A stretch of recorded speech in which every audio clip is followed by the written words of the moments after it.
নৈহাটি নানাসার পক্ষ থেকে বিবেকানন্দ আশ্রমের শিশু বন্ধুদের শপথ বাক্য পাঠ করার জন্য অনুরোধ জানানো হলো।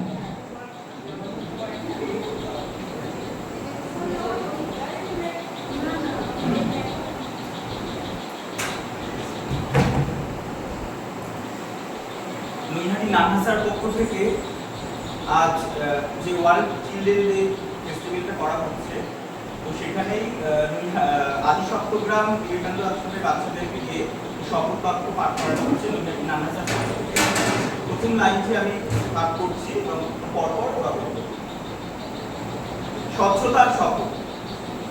মহাত্মা গান্ধী এমন একটি ভারত গড়ার স্বপ্ন দেখেছিলেন যা শুধু স্বাধীন ভারত নয়, বরং পরিষ্কার ও বিকশিত। মহাত্মা গান্ধী ভারতের স্বাধীনতার প্রতিষ্ঠিত ছিলেন।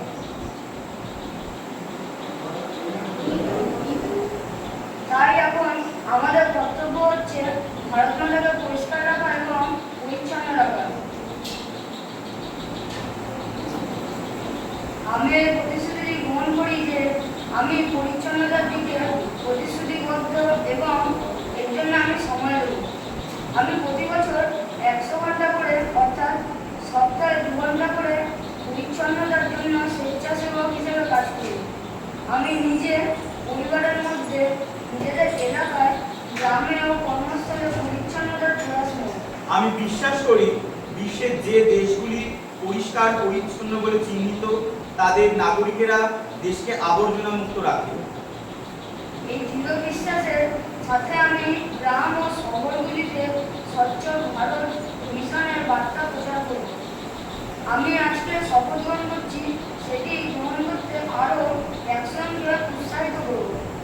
আমি তাদের বোঝাতে চেষ্টা করব যাতে তারাও 100 ঘন্টা পরিচ্ছন্নতার কাজে উৎসর্গ করে। আমি নিশ্চিত